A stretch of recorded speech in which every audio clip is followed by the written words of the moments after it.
Hello student, we are uh, going to study the packaging of DNA helix from the class 12th. Okay देखो ध्यान से सुनना। हमारे पास क्या होती है, सेल होती है। सेल के अंदर होता है न्यूक्लियस। ठीक है, जो न्यूक्लियस होता है उसके अंदर होते हैं क्रोमोसोम, और ह्यूमन बॉडी के अंदर होते हैं 46 नंबर ऑफ क्रोमोसोम। अगर हम हमारे डीएनए की लेंथ देखते हैं तो वो होती है 2.2 मीटर। अब 2.2 मीटर तो डीएनए की लेंथ बहुत बड़ी होती है।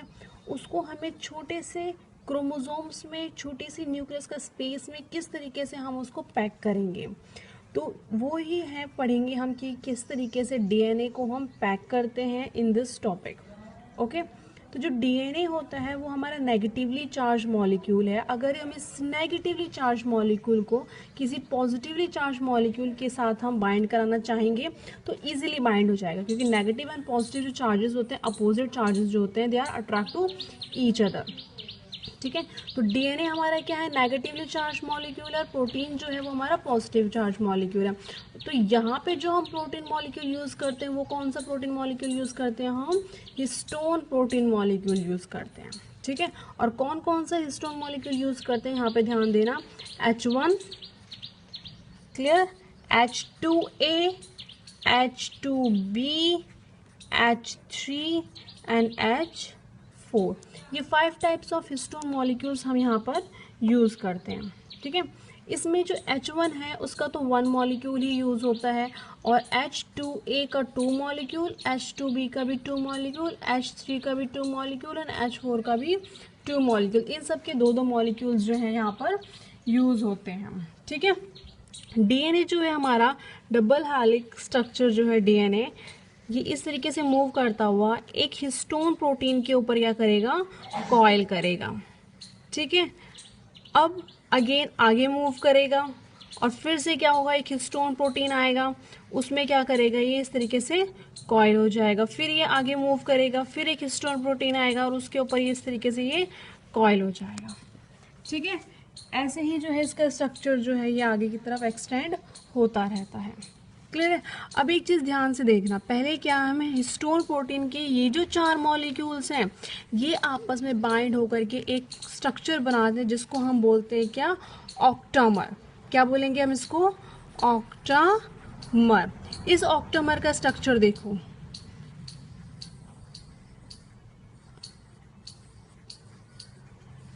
ये 4 मॉलिक्यूल्स आगे की तरफ, 4 मॉलिक्यूल्स ही पीछे की तरफ, H2A, H2B, H3, H4। तो 4 और 4 8, इसलिए बोलते हैं हम इसको ऑक्टामर, 8 मॉलिक्यूल। ठीक है, जब डीएनए का स्ट्रक्चर हमारा आता है, डीएनए हमारे इस तरीके से आएगा, वो इसके ऊपर क्या करेगा, कॉइल करेगा। कॉइल करके फिर ये आगे की तरफ मूव करेगा। तो जब यहाँ पर ये जो कॉइलिंग हुई है तो इसकी कॉइलिंग को स्टेबलाइज करने के लिए भी एक और हिस्टोन मॉलिक्यूल आता है जिसको हम हिस्टोन लिंकर भी बोलते हैं और H1 हिस्टोन भी बोलते हैं, H1 हिस्टोन भी बोलते हैं, ये वाला। तो इसलिए H1 हिस्टोन एक ही यूज़ होता है और बाकी ये सारे क्या हैं, 2-2 मॉलिक्यूल्स यूज़ होते हैं। और ये वाला जो स्ट्रक्चर है जिसमें हिस्टोन ऑक्टामर, ये क्या है, हिस्टोन ऑक्टामर है, और ये क्या है, डीएनए स्टैंड है, और ये H1 हिस्टोन है। तो इस स्ट्रक्चर को हम बोलते हैं क्या, न्यूक्लियोसोम। क्या बोलते हैं, न्यूक्लियोसोम। क्लियर। तो न्यूक्लियोसोम स्ट्रक्चर जो है उसके अंदर क्या क्या आएगा, H1 हिस्टोन, हिस्टोन ऑक्टामर और डीएनए। डीएनए हमारा नेगेटिवली चार्ज होता है, हिस्टोन प्रोटीन हमारा पॉजिटिवली चार्ज होता है। दोनों के अंदर अच्छे से इंट्रैक्शन होती है और स्ट्रॉन्ग बाइंडिंग होती है। ठीक है, समझ में आ रहा है। अभी देखो, अभी इस तरीके से हमारे क्या होंगे, ये कंटिन्यूसली जो है आगे की तरफ स्टैंड्स जो है बढ़ते रहेंगे। तो तुम्हें देखने में ही ऐसा लगेगा कि ये धागा है और बीच में क्या आ रहे हैं, बीड्स आ रहे हैं, ऐसे ये थ्रेड, अगेन ये बीड्स।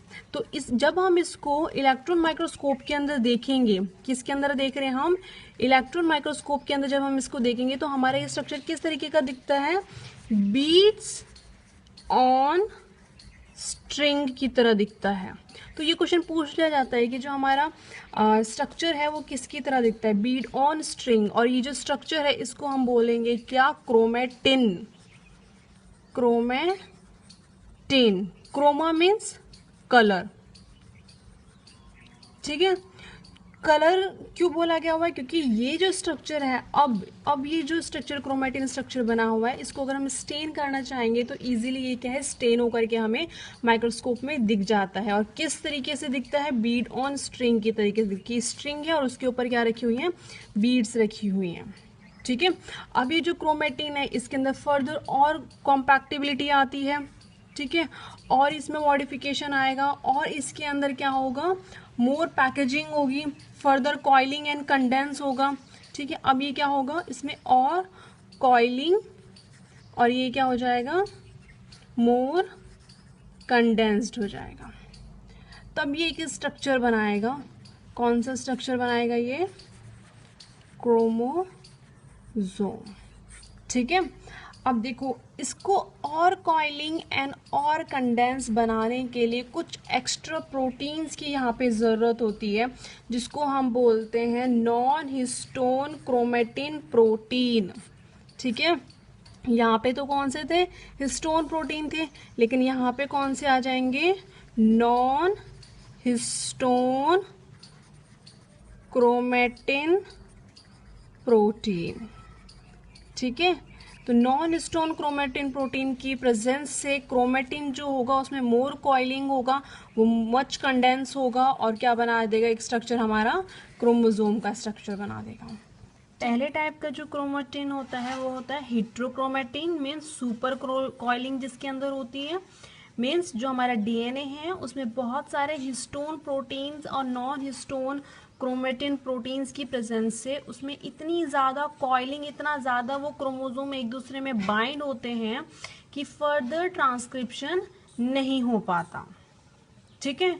वहीं पे दूसरी तरफ यू क्रोमेटिन, यू मतलब ये क्या होता है, ट्रू, मीन्स क्रोमेटिन जो है उसमें बहुत ज़्यादा सुपर कॉइलिंग नहीं होने की वजह से वो आराम से डीएनए से आरएनए में कन्वर्ट हो जाता है, ठीक है।